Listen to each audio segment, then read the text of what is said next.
नमस्ते, मैं हूं doctor Shilpa, MD in medicine, specialist in diabetes. Friends, आज मैं आपसे एक बहुत इंपॉर्टेंट बात करना है जो है हमारे खाने का तरीका। और सबसे डरावनी चीज ये है कि हम आज जो बीमारियों का भोग बन रहे हैं, obesity, diabetes, any metabolic disease आप ले लीजिए, उसका कारण है हमारे खाने की पद्धति। हम आजकल क्या कर रहे हैं, टाइम टू टाइम शेड्यूल पे काम पर जाना है, इसलिए सुबह उठ के नाश्ता कर लो, तैयार होके चले जाओ, दोपहर का लंच ले लो, आफ्टरनून में थोड़ा ब्रेक चाहिए इसलिए चाय नाश्ता मंगा के खा लो और ब्रेक ले लो, और फिर रात को लेट आके खाना खाया। फिर क्योंकि हम लेट नाइट तक जागते हैं तो सोने से पहले वापस कुछ खाने का मन कर रहा है तो वापस कुछ खा लिया और फिर हम सो जाते हैं। ये हमारे खाने का तरीका। पर कभी आपने सोचा है कि क्या हमको इस तरह से खाने की जरूरत है, और हमारे इस खाने की वजह से, इस तरह से खाने की वजह से क्या क्या बीमारियां हमको लग रही है? इसका रीजन है हमारा कॉन्स्टेंटली खाना। क्योंकि हमारी बॉडी में सबसे ज्यादा एनर्जी जब हम डाइजेशन करते हैं, मतलब कुछ भी खाना खाया उसको डाइजेस्ट करना है, तो अगले 3 घंटे तक लगभग हमारी 70% एनर्जी उसमें लग जाती है। तो वो 3 घंटे तक हमारा पूरा डाइजेशन प्रोसेस चलता है। लेकिन 3 घंटे हुए नहीं कि हमने तो और एक्स्ट्रा डाल दिया, अब वापस हमारा पूरा एनर्जी उसमें लग जाएगा।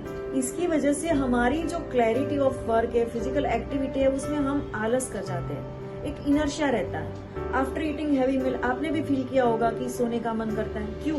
क्योंकि हमारी बाकी सारी जगहों से, बाकी सारे ऑर्गन से हमारी पूरी एनर्जी खाना पचाने में लग जाती है। तो अगर हमारे एंशंट में टाइम में हमारे ऋषि मुनियों ने जो पद्धति से खाना शुरू किया था, खाते थे, वो पद्धति अगर हम अपनी लाइफ में लाए तो हमें कितना फायदा हो सकता है। उसमें ऐसा था कि शाम को सूरज ढलने से पहले, यानी कि सनसेट से पहले खाना है, और दोपहर का या फिर सुबह जो दूसरा खाना खाना है वो लगभग सूर्य उदय होने के 2-3 घंटे बाद खाना खाते थे। तो इसकी वजह से उनका जो पाचन क्रिया का जो प्रोसेस था वो उनके सोने से लगभग 4-5 घंटे पहले खत्म हो जाता था, और सुबह के टाइम पे उनका थोड़ा बेसिक वर्क खत्म होने के बाद वो खाना खाते थे, और वो 2-3 घंटे में वो भी डाइजेस्ट हो जाता था। और इस तरह से उनके 2 मेजर मील के बीच में लगभग 8 घंटे का गैप रहता था। इसकी वजह से उनकी जीआईटी ट्रैक को, यानी कि हमारी जो डाइजेस्टिव सिस्टम है, उसमें एक ब्रेक मिल जाता है।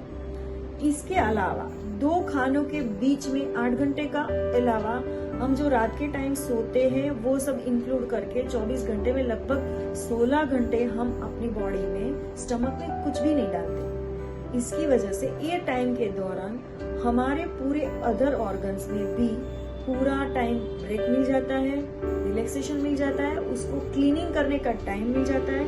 हमारी एनर्जी को हम डाइजेशन के अलावा अपने रूटीन कार्यों में लगा सकते हैं।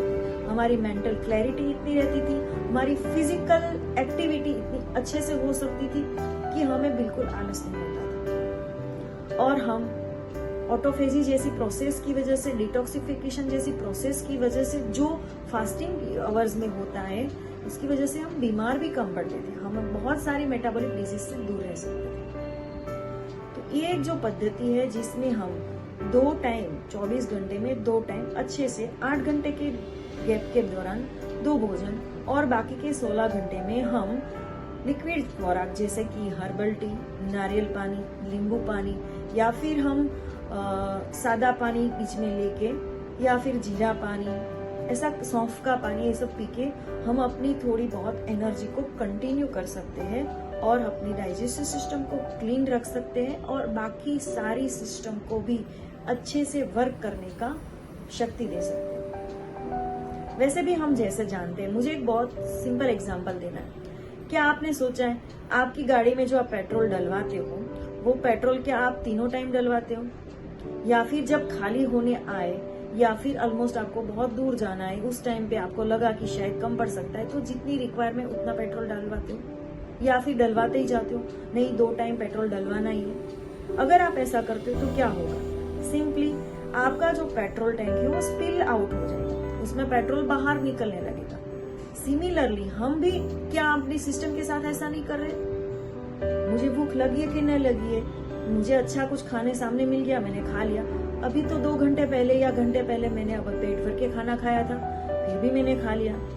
अब हमारे स्टमक के पास तो बहुत ज्यादा कैपेसिटी है एक्सपांड होने की, इसलिए जहां तक हो सकेगा इट विल एक्सपांड, और उसकी वजह से वो इमीडिएटली स्पिल नहीं करने लगेगा स्पिल आउट। लेकिन कुछ लिमिट के बाद उसने मैक्सिमम कैपेसिटी तक एक्सपांड हो गया है, अब भी आप उसमें डालते रहोगे तो आपने खुद अनुभव किया होगा कि यार आज तो बहुत खाना खा लिया, आज सब कुछ गले में आ रहा है। क्यों? क्योंकि अभी अगला खाना तो आपका पच के खाली हुआ भी नहीं है, आपने दूसरा डालना शुरू कर दिया। तो हम इस तरह से अपनी गाड़ी का इतना अच्छा ध्यान रखते हैं कि उसमें जरूरत नहीं तो पेट्रोल नहीं डालते। तो हमारी बॉडी को अभी खाने की जरूरत नहीं है, एनर्जी की जरूरत नहीं है, हमने ऑलरेडी खा चुके हैं पेट भर के, तो क्यों हम दोबारा खाते हैं?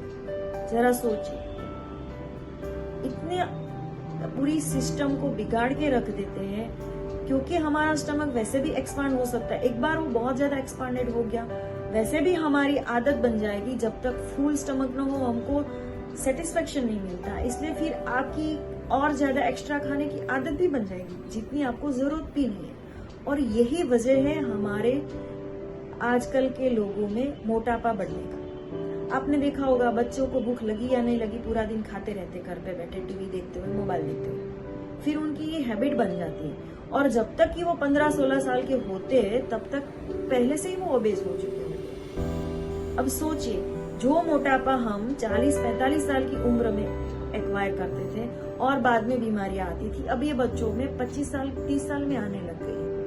तो रुकिए, सोचिए और देखिए आपको कितना खाने की जरूरत है, कितने टाइम खाने की जरूरत है, ये बराबर समझिए। और अपने शरीर को स्वस्थ रखने की ये एंशन पद्धति, जिसमें 16 घंटे का उपवास और 8 घंटे का खाना 2 मील, बस इतना करने से हमारा शरीर बहुत हद तक स्वस्थ हो जाएगा। और ये भेंट सिर्फ हमें ही नहीं, अपनी अगली पीढ़ी को भी देना है, ताकि उनका जीवन भी स्वस्थ रह सके। आशा करती हूँ ये समझदारी आप लोगों के लिए बहुत काम लगेगी। Thank you.